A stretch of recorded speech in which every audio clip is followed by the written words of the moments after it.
My husband's mistress sent me photos of them together at our vacation home. He's upgrading, honey, the message read. I smiled as I forwarded them to my lawyer. At the divorce hearing, my husband paled when he discovered who truly owned the mansion, the cars and the company he thought was his. My signature was on everything and his was nowhere to be found. The notification timed while I was pruning roses in our garden. A simple sound that would forever divide my life into before and after. I wiped my hands on my gardening apron and reached for my phone, expecting a message from Richard about his flight landing safely in Chicago. Instead, I found myself staring at photos of my husband and a woman I didn't recognize, tangled together on the Egyptian cotton sheets I'd personally selected for our Martha's Vineyard vacation home. He's upgrading, honey, read the message beneath the photos. Richard deserves someone who matches his ambition. Don't worry, I'll take good care of everything you thought was yours. My hands didn't shake. My breath didn't catch. Instead, a strange calm washed over me as I swiped through 5 intimate photos, each one more damning than the last. In the final image, Richard was smiling directly at the camera, his arm around a young blonde woman who couldn't have been more than 35. They stood on our private deck overlooking the Atlantic, drinking from the vintage crystal flutes my grandmother had given us for our wedding. Before we begin, I want to take a moment to thank each of you for being part of this incredible journey. If you've ever felt underestimated or hidden your true strength, this story might resonate with you. The moment Catherine received those taunting photos marked the beginning of her reclaiming her power. Consider subscribing. It's completely free and helps us share more stories of quiet resilience and unexpected triumph. Now, let's discover how a seemingly traditional housewife built her invisible empire right under her husband's nose. I sat down on the garden bench and studied her face. Pretty in that polished corporate way, sharp cheekbones, calculated smile, eyes that evaluated everything as an asset to be acquired. I recognized the type immediately. After all, I'd spent 35 years married to a man cut from the same cloth. Melissa, I presume, I whispered to myself, finally putting a face to the name I'd discovered on hotel receipts and in late-night text messages over the past year. I closed my eyes and allowed myself to remember the day Richard and I met at a charity gala in Boston. I was 23, recently graduated from Wellesley, and he was 28, ambitious and charming in his perfectly tailored suit. He'd pursued me with an intensity that I mistook for genuine love. Now, with the wisdom of hindsight, I recognized it had been my family connections he truly desired, though he'd never discovered the full extent of what I brought to our marriage. On paper, I was Catherine Elizabeth Harrison, devoted wife of Richard Harrison, respected Boston financial executive. I hosted dinner parties for his colleagues, attended charity functions on his arm, and maintained our beautiful Beacon Hill home with meticulous care. To the world, I appeared the perfect corporate wife, supportive, elegant, and entirely dependent on my husband's success. What Richard never knew, what I'd kept carefully hidden through 3.5 decades of marriage, was that the Harrison fortune wasn't his creation at all. It was mine. I glanced back at my phone and forwarded the entire message thread to my private email account before taking screenshots. Then I stood, brushed the garden soil from my slacks, and walked with measured steps to my study. The room was the one space in our home that was truly mine, with its antique mahogany desk that had belonged to my grandmother. I unlocked the bottom drawer and removed a leather-bound journal, one of many that documented the slow dissolution of my marriage. April 18th, I wrote, my handwriting precise and steady. Received photographic confirmation of affair with Melissa. Location: Martha's Vineyard house. Evidence secured and forwarded to private account. Below, I added the latest entry to my ongoing list. Richard claimed Chicago business meeting. Actual location: our vacation home with Mistress. My grandmother Elizabeth had been the daughter of a shipping magnate, widowed young and left to manage an empire in an era when women weren't supposed to understand business. She'd raised me with one clear directive: never place your financial security in a man's hands. On her deathbed, she'd made me promise to protect my inheritance no matter what. Men will see your wealth as theirs to command, she told me, her once strong voice barely a whisper. Never let anyone control what's rightfully yours, Catherine. I'd honored that promise throughout my marriage. While Richard believed he'd built his investment firm from nothing, the truth was that my family's money had provided the initial capital. The company letterhead might read Harrison Financial, but the founding documents bore my signature, not his. Over the years, I'd allowed him to believe his own mythology. The self-made man who'd climbed Boston's social ladder through sheer determination. I picked up my phone and dialed the one person who knew the complete truth. "Eleanor Blackwell's office," answered a crisp voice. "It's Catherine Harrison for Eleanor. It's urgent." Within moments, my grandmother's former attorney and my most trusted confidant was on the line. "Catherine, what's happened?" Eleanor was 72 now but sharp as ever, having shepherded 3 generations of my family's financial interests. "She sent photos, Eleanor. The Mistress. From our Martha's Vineyard house." A brief silence, then, "I see. And they're explicit enough to establish the affair beyond doubt." "Beyond any doubt," I confirmed, my voice steady. "He told me he was in Chicago for a banking conference." "This changes our timeline," Eleanor said. I could hear her opening files on her desk. "We've been transferring assets gradually to avoid raising red flags, but with documented infidelity, we can accelerate the process." For the past 5 years, Eleanor had been helping me quietly reclaim complete control of my assets. Property deeds had been updated, ownership percentages in the company adjusted, and investments moved to accounts in my name alone. We'd proceeded cautiously, making changes that appeared routine, keeping Richard distracted with the trappings of success while the actual foundation of that success shifted beneath his feet. "What do you need me to do?" I asked. "Nothing yet. Continue as normal. I'll file the preliminary divorce papers but keep them sealed." "When did you say Richard is due back from his Chicago trip?" "Sunday evening." "Perfect. That gives us 3 days. Can you access his office computer?" I smiled slightly. "I've had his passwords for years. He's never bothered to change them." "Good. We need the recent client acquisition documents. I suspect he's been moving company funds to establish accounts for his new friend." After ending the call, I walked to our bedroom and stood before the full-length mirror. At 58, I was still attractive. My dark hair now threaded with silver laugh lines framing eyes that had seen through Richard's facade for longer than I cared to admit. I'd maintained the appearance of the perfect wife while building my invisible empire right under his nose. I picked up a framed photo from our dresser. Richard and me on our 30th anniversary, his arm possessively around my waist, both of us smiling. The perfect Boston power couple. "Time to drop the act," I told my reflection, setting the photo face down. I turned to my closet and selected a simple black dress. Elegant, expensive, understated. Eleanor and I had an empire to protect, and the first strike had just been delivered by an unwitting messenger named Melissa, who had no idea she'd just handed me the key to my freedom. After setting the photo frame face down, I moved to my home office and unlocked the hidden compartment behind my collection of first-edition Jane Austen novels. Inside lay a sleek black ledger. Physical evidence I maintained despite our digital age. Some things were too important to trust entirely to computers. The ledger contained a decade of meticulous documentation. Account numbers, property deeds, transfer dates, and ownership percentages. Each entry represented a carefully calculated move in the long game I'd been playing. I ran my finger down the most recent page, noting the Martha's Vineyard property that featured so prominently in Melissa's taunting photos. Richard had surprised me with that vacation home for our 30th anniversary. He'd made a grand show of presenting the keys at a party surrounded by our friends, beaming with pride at his generosity. What he didn't know was that I had selected the property months earlier, working through shell companies tied to my grandmother's trust. The deed listed Catherine E. Harrison as sole owner, but Richard had never bothered to examine the paperwork closely. He simply assumed his name was there alongside mine. "Men like Richard see what they expect to see," Eleanor had told me when we finalized the purchase. "His ego won't allow him to question his ownership of something so valuable." She had been right. For 5 years, Richard had hosted business associates at his Martha's Vineyard estate, never once suspecting that he had no legal claim to the property. Now his mistress was lounging on my deck, drinking from my glasses, sleeping in my bed, all while thinking she was staking a claim on Richard's empire. I smiled faintly at the irony. The ledger also detailed the gradual restructuring of Harrison Financial.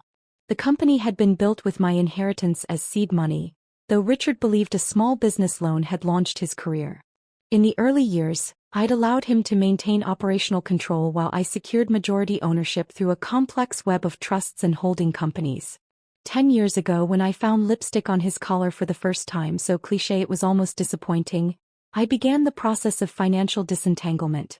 Each quarter, I transferred small percentages of company ownership into my protected trust. Eleanor helped draft the documents that Richard signed without reading. Annual reports, tax filings, organizational restructuring papers. He was always too busy impressing clients to bother with administrative details. By now, Richard's actual ownership of Harrison Financial had dwindled to a mere 12%, though he believed he controlled 70%. His signature remained on company letterhead, his face smiled from the website, but his actual authority had been systematically dismantled. I closed the ledger and retrieved another folder containing photographs of Richard's prized possessions. The Aston Martin he drove to impress clients, purchased through my family's art foundation and registered in my name. The Patek Philippe watch he flaunted at board meetings, a gift from me that remained legally mine. The Monet in his office, the Rodin sculpture in our foyer, the wine collection he showcased to friends, all mine. Richard had always been careless about the details, preferring the appearance of wealth to the responsibility of managing it. This carelessness had made my task easier. While he focused on being seen with the right people at the right clubs, I focused on securing our assets. Or rather, my assets. The phone rang, interrupting my inventory. Richard's name flashed on the screen. I took a breath and answered with the warm, supportive tone I'd perfected over decades. "Hi, darling. How's Chicago?" "Exhausting," he lied smoothly. "Back-to-back meetings with investors. The Taylor account is almost finalized." In the background, I could hear waves, the distinctive rhythm of the Atlantic hitting the shore near our Martha's Vineyard home. I pictured him standing on the deck, perhaps with Melissa nearby, constructing his fiction while living his truth. "Poor dear," I sympathized. "Will you be home Sunday as planned?" "That's why I'm calling," he said, his voice dropping into what he thought was his irresistible register. "The negotiations are taking longer than expected. I might need to stay through Monday." "Of course," I replied. "Whatever you need. The company comes first." "That's my girl," he said, the condescension barely concealed. "Always understanding." After hanging up, I checked the security app on my phone. 5 years ago, I'd had state-of-the-art cameras installed throughout our vacation home, accessible only through my private account. Now, I watched as Richard returned to the deck where Melissa lounged in a bikini, champagne flute in hand. He leaned down to kiss her, gesturing toward the phone with a triumphant smile. I took screenshots, adding them to my growing file of evidence. That evening, I hosted a small dinner party for 3 couples from Richard's executive team. I served his favorite wine, laughed at the right moments, and played the perfect corporate wife. When someone asked about Richard's absence, I repeated his lie about Chicago meetings, noting which executives exchanged knowing glances. They knew. Perhaps they all knew. The thought didn't sting as it once might have. After the guests departed, I sat alone in our formal living room, surrounded by the trappings of our supposedly shared success. The crystal chandelier Richard had insisted on because it made a statement. The custom furniture that complemented his ego. The portrait of us commissioned for our 25th anniversary that hung above the fireplace, portraying us as Boston royalty. In that moment, I made my decision. No more gradual transfers. No more quiet preparation. It was time to accelerate my plan. I texted Eleanor, "Move forward with everything. I'm ready." Her response came immediately, "Are you certain? Once we file, there's no turning back." I looked at my reflection in the darkened window, a woman who had spent half her life playing a role created for someone else's comfort. Behind that reflection, I could almost see my grandmother's approving smile. "Yes," I replied. "It's time Richard learned who truly owns the kingdom he thinks is his." The morning after my decision to accelerate the divorce proceedings, I woke with renewed purpose. Before confronting Richard, I needed to understand exactly who I was dealing with. Not just my husband, but the woman who thought she was replacing me. Over breakfast, I opened my laptop and began my research into Melissa Daniels. LinkedIn revealed she was indeed 34, a marketing executive who had joined Harrison Financial just 18 months ago. Her profile boasted an MBA from Wharton and a carefully curated list of accomplishments. What interested me more were the gaps. The companies she'd left off her work history, the connections she'd hidden. I had access to the company's HR files through backdoor channels Eleanor had established years ago. Melissa's employment application listed her previous position at Weston Partners, another financial firm in Boston. The contact person there was someone I knew from charity work. Margaret Wilson, head of human resources. I called Margaret under the pretense of planning a fundraiser. "Catherine, how lovely to hear from you," Margaret greeted me warmly. "It's been too long." After exchanging pleasantries, I carefully steered the conversation. "I'm putting together a committee for the Children's Hospital benefit. I was considering asking one of Richard's new executives, Melissa Daniels? I believe she worked with you at Weston Partners." Margaret's pause spoke volumes. "Melissa Daniels. Yes, she was with us briefly. I wouldn't recommend her for committee work. She tends to be focused on her own advancement." "Oh, that's disappointing to hear." "Between us," Margaret lowered her voice, "she left under difficult circumstances. There was a situation with one of our senior partners. His marriage didn't survive it. By the end of our call, I had what I needed. Melissa had a history of relationships with married executives, using them as stepping stones in her career. Weston Partners wasn't on her resume because she'd been quietly asked to leave after the scandal. Later that day, while reviewing company emails through Richard's account, I discovered something that made my blood run cold. Richard had drafted a proposal for a new international division of Harrison Financial, with Melissa slated as its director. The division would control nearly 40% of the company's assets, including offices in London and Singapore that I had personally secured through my family connections. My husband was planning to hand a significant portion of my company to his mistress. The draft proposal was scheduled for board presentation next month. Richard had already started lobbying key board members, most of whom owed their positions to him and would likely approve without question. What Richard didn't realize was that I had final approval rights on any structural changes, a clause Eleanor had inserted into the company bylaws during a restructuring 5 years ago. He had signed the documents without reading them, too busy entertaining clients on his latest golf trip. I forwarded the proposal to Eleanor with a simple note. "See what they're planning." Her response was immediate. "This accelerates our timeline. We need to move before this reaches the board." That weekend, while Richard believed I was visiting my college roommate in New York, I drove to Martha's Vineyard. I parked my car a mile from our vacation home and approached on foot through the wooded path that bordered the property. The security system recognized my phone and disarmed automatically without alerting other users. From the guest house, I had a clear view of the main residence. Richard and Melissa spent the day on the deck, drinking, laughing, planning their future. My future. I used a telephoto lens to document their presence, capturing images of Richard showing Melissa blueprints that I recognized as the London office expansion plans. That evening, as they dressed for dinner, I slipped into the main house while they showered. I placed small recording devices in Richard's office and the living room, legal in Massachusetts as I was an owner of the property. Then I returned to my hiding place in the guest house. When they left for dinner, I entered the main house again and accessed Richard's laptop. His password was still my birthday, a detail that now seemed insulting rather than sentimental. I downloaded his recent emails, including exchanges with board members about Melissa's promotion and private messages between them discussing their future together. In one email, Richard had written, "Once the new division is established, we'll have everything we need. Catherine won't suspect anything until it's too late." I photographed the screen, adding it to my evidence file.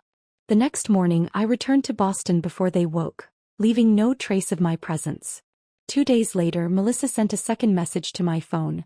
"Looking forward to redecorating your house, Catherine. Richard says your taste is so outdated. Don't worry, I'll make sure to use the money from your trust fund wisely."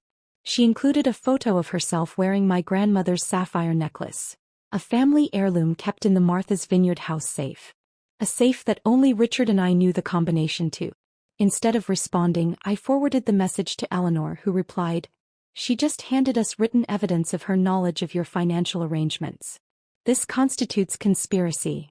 Melissa's message contained another critical clue. She mentioned my trust fund, information that wasn't public knowledge.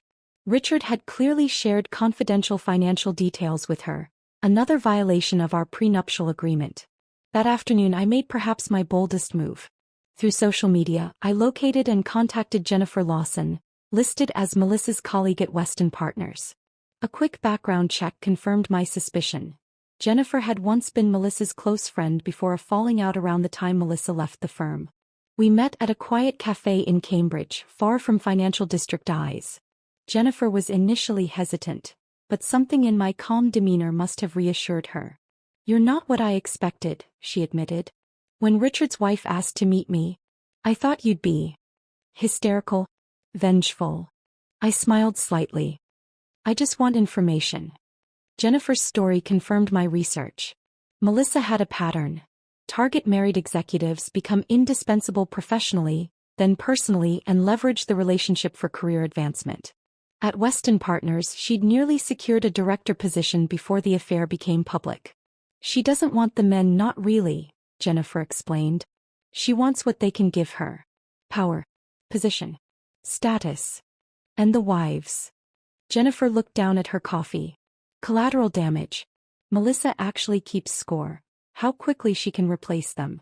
As our meeting concluded, Jennifer hesitated before adding, "She's not as smart as she thinks she is."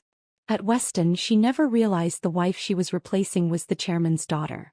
That's the real reason she was asked to leave. I drove home with a strange sense of calm. Melissa thought she was playing chess, but she didn't realize she'd stepped into a game that began long before she arrived. A game where I had positioned every piece on the board. The day after meeting with Jennifer, I arrived at Eleanor's office building through the private entrance she reserved for high-profile clients. Her corner office overlooked Boston Harbor, the morning sunlight glinting off the water. Eleanor wasn't alone. 4 other attorneys and a forensic accountant sat around her conference table, files spread before them. "Catherine," Eleanor rose to greet me. "I'd like you to meet the team who will help us reclaim your empire." For the next 3 hours, we crafted a strategy that would leave nothing to chance. The forensic accountant, Dr. Sophia Chin, had analyzed every transaction Richard had made over the past 2 years. He's been systematically moving smaller amounts, never enough to trigger automatic notifications, into a holding company called MDG Ventures, Dr. Chin explained, sliding a folder toward me. "MD for Melissa Daniels," I noted. "NG. We believe it stands for Global." The company was incorporated in Delaware 6 months ago, with a subsidiary already established in the Cayman Islands. Eleanor's litigation specialist, James Harmon, outlined our legal approach.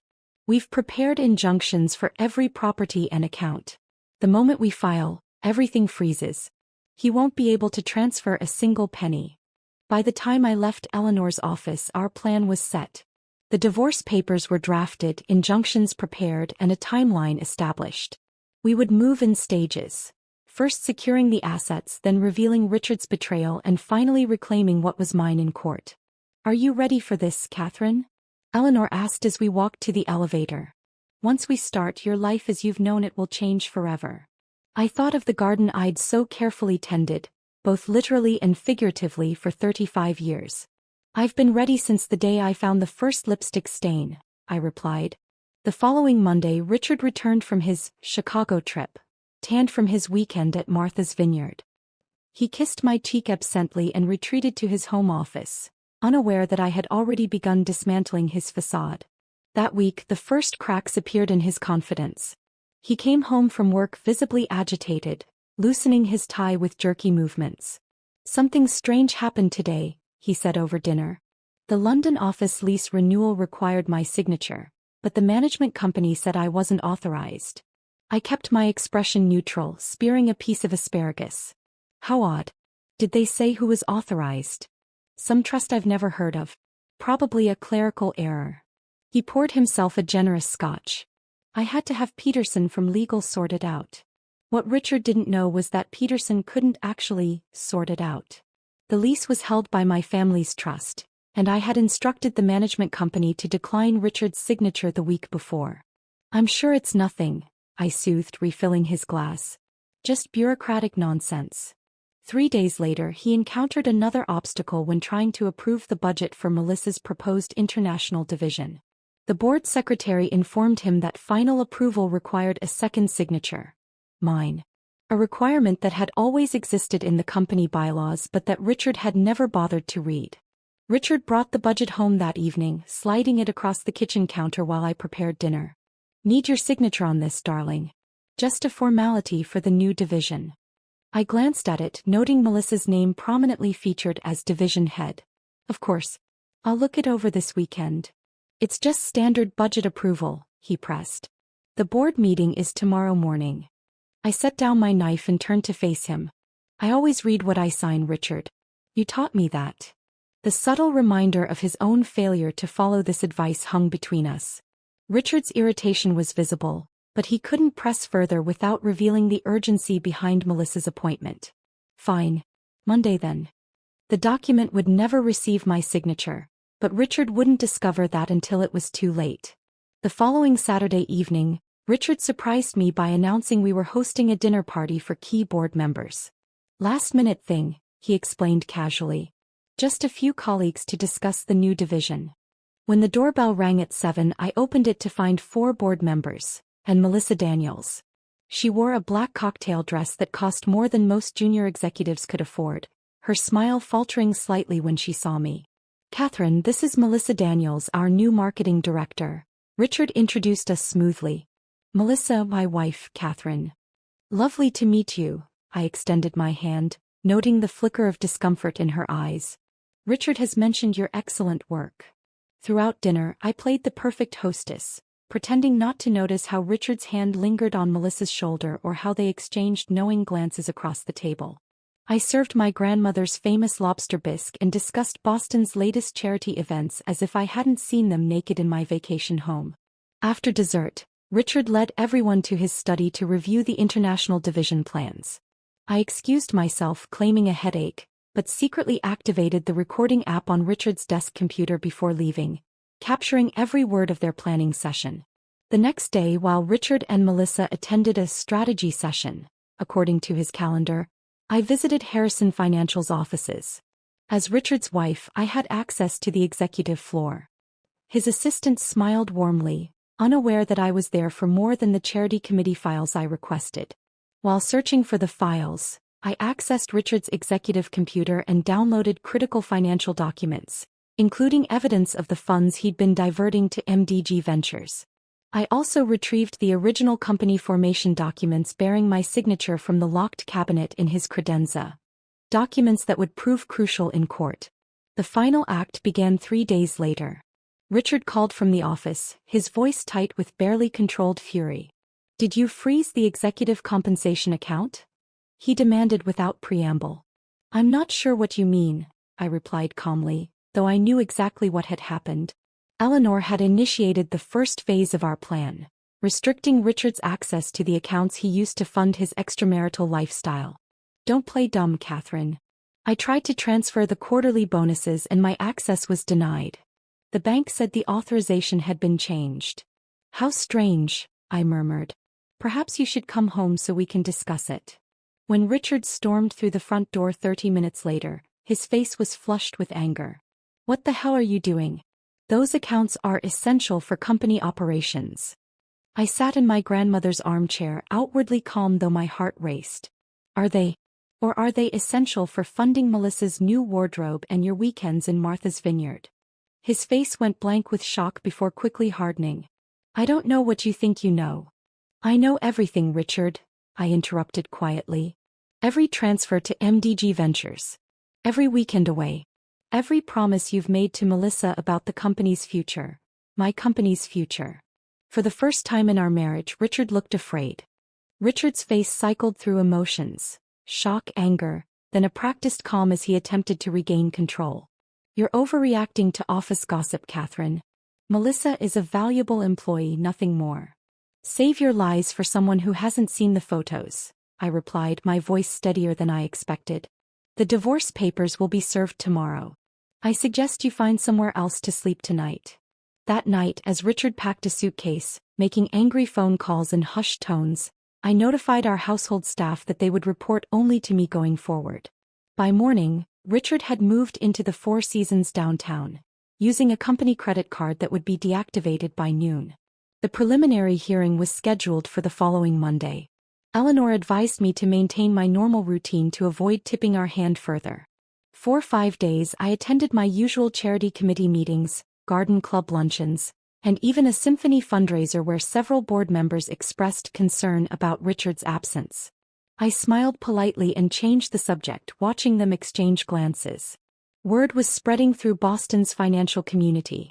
Something was happening at Harrison Financial. Richard had stopped coming to the office, delegating through his executive assistant. Calls to his cell went straight to voicemail. The company's stock dipped slightly as rumors circulated. The morning of the hearing arrived with a spring rainstorm that lashed against the windows of Eleanor's town car as we drove to the courthouse. I wore a simple navy dress and my grandmother's pearls, elegant but understated. No jewelry Richard had given me. Nothing that suggested the wealth at stake. "Are you ready?" Eleanor asked as we pulled up to the courthouse side entrance, away from the main steps where financial reporters had already gathered, somehow alerted to the proceedings. "I've been ready for 35 years, I replied. We entered through a private security entrance and waited in a conference room while Eleanor's team arranged the exhibits, boxes of documents chronicling my ownership and Richard's deception. At precisely 9:30, we walked into courtroom 4B.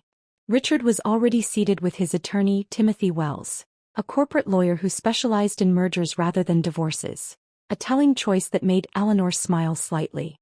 Richard's head jerked up as we entered. His expression shifted from confident smirk to confusion as he took in not just Eleanor but her entire team of 5 attorneys and 2 paralegals. His eyes met mine and for a brief moment, I saw uncertainty flicker across his face. Judge Carolyn Marshall entered, a stern woman in her 60s with a reputation for fairness and an intolerance for wasted time. Harrison versus Harrison, preliminary hearing for asset determination and temporary orders. Counsels, identify yourselves. After introductions, Eleanor rose. Your Honor, we've filed for an emergency asset freeze based on evidence of financial misconduct by the respondent. Timothy Wells objected immediately. Your Honor, this is merely a routine divorce. Mrs. Harrison has no grounds for emergency measures. Judge Marshall glanced at the thick binder Eleanor had provided. I'll determine what's routine, Counselor. Ms. Blackwell, proceed. Eleanor approached the bench with the first exhibit, the original formation documents for Harrison Financial bearing my signature as primary investor and majority shareholder. As she walked back to our table, the courtroom door opened. Melissa Daniels slipped in, wearing a conservative gray suit, clearly expecting to provide moral support for Richard. Our eyes met briefly before she took a seat in the back row. As these documents demonstrate, Eleanor continued, Harrison Financial was established with funds from Mrs. Harrison's family trust. While Mr. Harrison has served as CEO, legal ownership has always resided primarily with Mrs. Harrison. Timothy Wells shot to his feet. Your Honor, my client built this company from nothing. Mrs. Harrison was merely a supportive spouse. A supportive spouse who provided the initial $2 million in capital? Eleanor countered, producing bank transfers from 1988. A supportive spouse whose family connections secured the company's first major clients? A supportive spouse whose name appears on every major asset acquisition. Richard leaned forward, whispering urgently to his attorney, who appeared increasingly flustered as Eleanor methodically presented deed after deed. The Beacon Hill home, the Martha's Vineyard property, the Aspen Ski Lodge, all listing me as the sole or primary owner. Furthermore, Eleanor continued, we have evidence that Mr. Harrison has been diverting company funds to a Delaware corporation called MDG Ventures, established to benefit his mistress, Melissa Daniels. At this, Melissa visibly stiffened in her seat. Richard's head swiveled toward her, his expression thunderous. Judge Marshall examined the financial records. Mr. Wells, did your client establish this MDG Ventures? Wells conferred briefly with Richard. Your Honor, any such entity would be a legitimate business venture of Harrison Financial. A legitimate business venture that happens to share initials with Mr. Harrison's mistress? Eleanor produced the photos Melissa had sent me, carefully edited to maintain decorum while clearly establishing the relationship. These were sent to my client by Ms. Daniels herself. along with written messages indicating her knowledge of Mrs. Harrison's financial holdings. A slight gasp came from the back of the courtroom. Melissa had gone pale, suddenly understanding she was not a spectator but an exhibit. As the hearing progressed, Richard's confidence visibly crumbled. When Eleanor presented evidence that he had attempted to transfer ownership of the London office to MDG Ventures just 2 days earlier, after being served divorce papers, he slumped in his chair. "Your Honor," Eleanor concluded, "given Mr. Harrison's clear intent to dissipate marital assets and his abuse of corporate authority, we ask for an immediate freeze of all accounts and properties pending final determination." Judge Marshall nodded. "I've seen enough. The court grants the temporary freeze on all assets listed in the petition. Mr. Harrison will maintain a living stipend of $5,000 monthly until final judgment. Corporate operations will continue under the interim leadership structure proposed by Mrs. Harrison's counsel." The interim leadership structure, which Richard was seeing for the first time, removed him as CEO and installed our longtime CFO as temporary head. When Richard realized the full implication of the ruling, he turned to me with naked fury. "You can't do this. That company is my life." "No, Richard," I replied softly. "It's mine. It always was." As we rose to leave, I glanced toward Melissa, expecting to see anger or defiance. Instead, she looked lost, the calculating confidence replaced by genuine fear as she confronted a future without the power and position Richard had promised her. Walking past Richard, I felt an unexpected surge of emotion, not triumph or hatred, but a profound sadness for the decades we'd wasted. For a moment, I saw not the man who had betrayed me but the ambitious young financial analyst I'd fallen in love with, now facing the ruins of the life he thought he'd built. "You know what the worst part is, Richard?" I said quietly as I passed.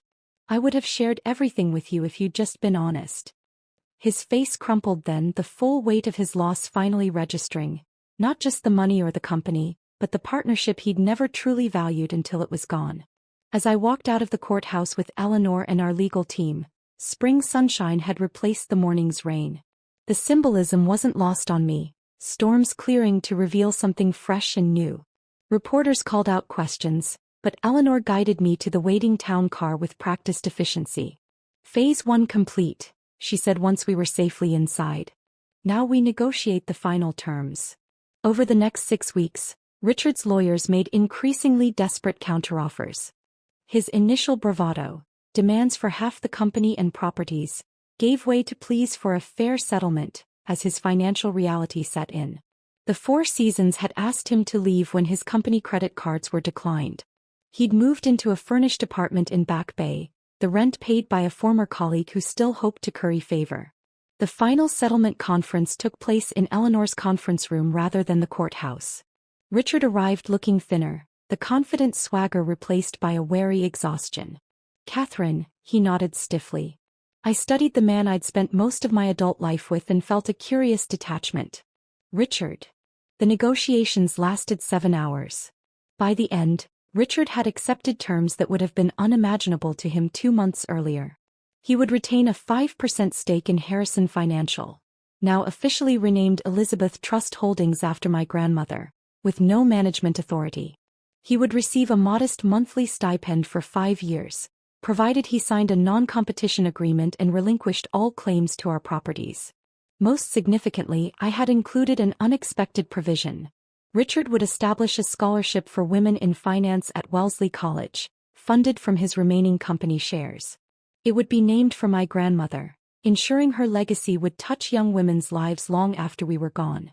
When Richard signed the final documents, there was a moment of shared recognition between us, acknowledgement that an era had ended.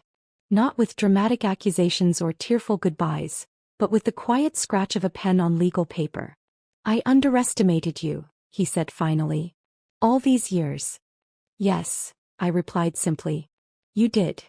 2 weeks after the settlement, I called my first executive board meeting as CEO of Elizabeth Trust Holdings. The boardroom fell silent as I entered. Many of these men had known me for decades only as Richard's wife, the gracious hostess of charity galas and holiday parties. "Gentlemen," I addressed them, taking the chair at the head of the table that had been Richard's for 30 years. "We have significant changes to discuss." By meeting's end, 3 board members had resigned, those most closely aligned with Richard's leadership. I appointed 2 women and an international finance expert to replace them. The company's organizational chart was restructured, eliminating the proposed international division that would have been Melissa's domain and instead creating a more equitable distribution of authority among existing directors. Some of you may be wondering if I have the experience to lead this company, I said as the meeting concluded. Let me assure you, I've been leading it from the shadows for years. The only difference is that now you can see me. The transition generated expected turbulence. 2 major clients temporarily withdrew their accounts, concerned about stability under new leadership. But when our first quarterly results showed a 12% increase in portfolio performance, largely from unwinding Richard's riskier investments, the clients returned, bringing others with them. One evening in early autumn, I decided to dine alone at Maison Laurent, the French restaurant where Richard and I had celebrated our anniversaries. The maitre d' looked momentarily confused when I arrived without Richard but quickly recovered, showing me to our usual table by the window. Just water for now, Pierre, I told him, settling into my seat. I'll look at the wine list myself this evening. As I studied the menu, familiar voices approached. Barbara and William Cavendish, longtime friends who had attended our dinner parties for years, paused at my table. Catherine, dining alone. Barbara's voice carried a note of concern tinged with curiosity. Yes, I smiled. I'm enjoying my own company these days. We've heard about the changes, William said awkwardly. If you need anything. Actually, I interrupted gently, what I need is good conversation over an excellent meal. Would you care to join me?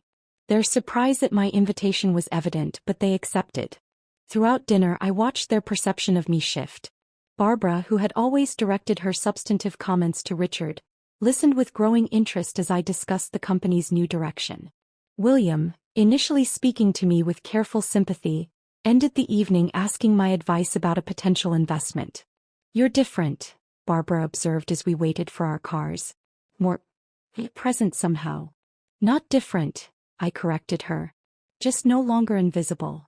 The most unexpected development came the following week when Richard's sister Margaret called, asking to meet for tea. We had always been cordial but never close. She arrived at my home punctually, elegant as always in understated cashmere. After exchanging pleasantries, Margaret placed her teacup down with deliberate care.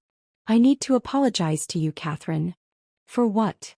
For knowing about Richard's indiscretions over the years and saying nothing. Her gaze was direct, unflinching. The first was Angela, his assistant in the 90s. Then Rebecca from the London office. There were others. I wasn't surprised by the revelation of additional affairs, but her awareness of them was unexpected. Why tell me now? Because I enabled him by staying silent. And because I admire what you've done. Not just the divorce but how you've handled everything afterward. With dignity. She hesitated. Richard was always our parents' favorite. The son who could do no wrong. I watched them excuse his behavior from childhood, teaching him there would never be consequences. Our conversation lasted hours, spanning decades of family dynamics I'd never fully understood. Margaret shared insights about Richard that helped complete the puzzle of our marriage. By evening's end, we had established the foundation of a friendship based on shared understanding rather than shared history. I'd like to invest in your company, Margaret said as she was leaving. Not because it's Richard's, but because I believe in your leadership. 6 months after the divorce was finalized, life had settled into new patterns. I divided my time between company leadership and personal passions I'd set aside years ago, studying art history, traveling to museums across Europe, cultivating my garden with experimental roses. The company thrived under my visible guidance, and I discovered I enjoyed the challenges of direct leadership more than I'd expected. Then, on a crisp October morning, my assistant handed me an envelope with an unfamiliar Los Angeles postmark. Inside was a letter from Melissa Daniels. I held it for a long moment, weighing my options. Reading it might reopen wounds that had finally healed. Ignoring it would be the easiest choice. I glanced at my grandmother's portrait on my office wall, remembering her strength, her wisdom, her uncompromising independence. With steady hands I made my decision.